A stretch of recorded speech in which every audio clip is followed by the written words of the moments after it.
Right before Christmas, I had one of those lulls in energy that are simply a part of being human.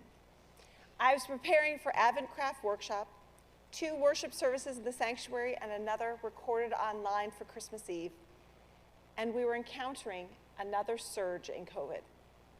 I was busier than ever and tired, and this little voice started to whisper in my brain, "Why are you doing this? Will anyone even show up? Is this worth all the effort?"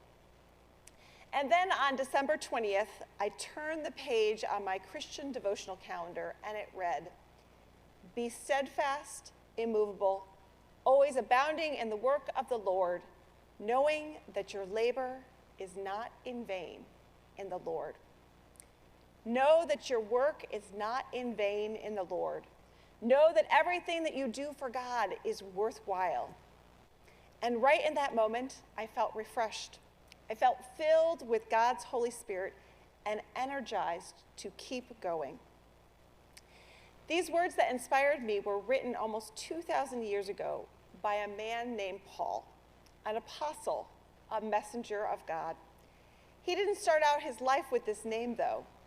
Once upon a time, he was Saul, a faithful, well-educated Jew, a man zealously devoted to the traditions and rules of his faith. Unfortunately, it was not his desire to connect with God or even the hope to ground others in a relationship with God that gave purpose to his life.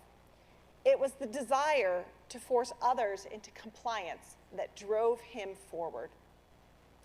Forcefully trying to bend others to our will rarely goes well, though. The more we try, the less successful we often are, which frustrates us and makes us push even harder to make them obey. And so it was with Saul. The more he tried to get rid of these followers of the way, these people connecting with God in a new way, the more of them there seemed to be. Saul was zealous, though, totally unwilling to give up, determined to make the followers of the way get in line, and that led him down a dangerous road where he began to believe that any means justified the ends. This way of thinking can be a downward spiral that eats us up inside until we're an empty shell, totally consumed by fear, anger, and hate. Saul was likely close to that point on the road to Damascus. Despite years and years of study, despite knowing the 10 Commandments and their prohibition against killing, despite knowing that all of the earth's people and creatures are created by God and precious to God, despite knowing that it is God's will, not ours, that should be done, despite knowing the values of his Jewish faith, Saul's frustration and need for control overrode his faithfulness to God. At this point, his faith, his values, his relationship with God, none of that mattered.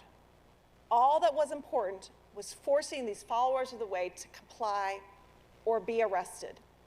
And if they were to die on the way back to Jerusalem, well, who was to say that that was a bad thing? It was here, on the brink of Saul losing his humanity, that the craziest thing happens. He is surrounded by a dazzling bright light, and he encounters the risen Christ. Overwhelmed, he falls to the ground, and in this simple exchange, his life is changed forever. He is changed forever. How can this be, though?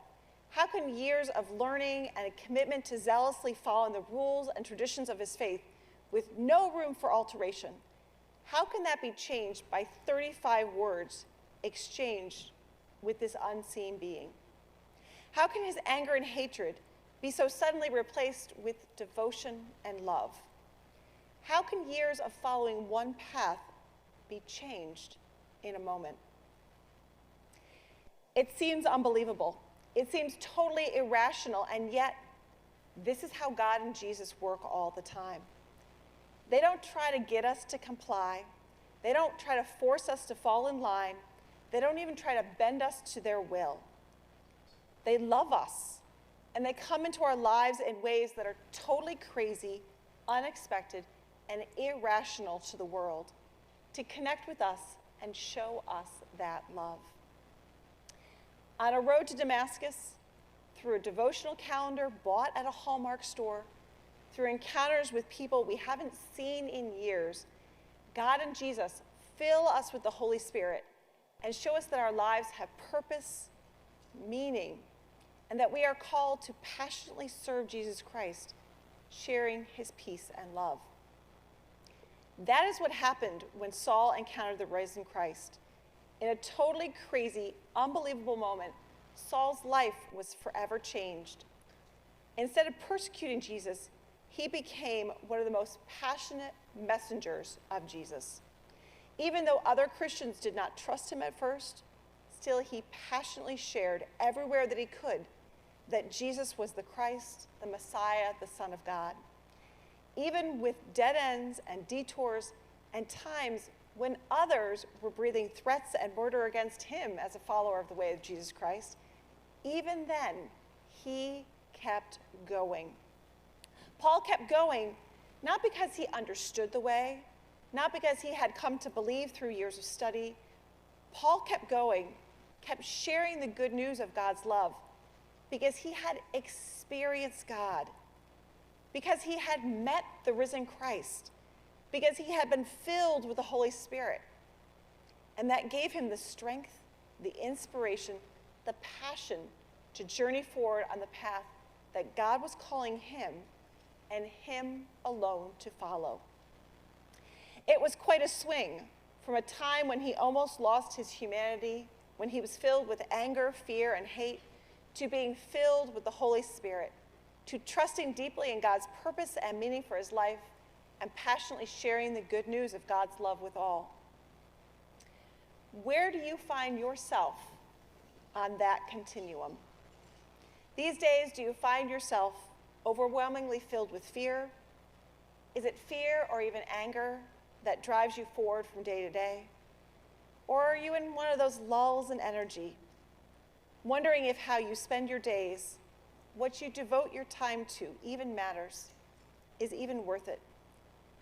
Or are you passionately following your call, throwing yourself into the work of the Master, confident that nothing you do for him is a waste of time or effort? To paraphrase the Message's translation of Paul's words to the church in Corinth. Where do you fall on this continuum?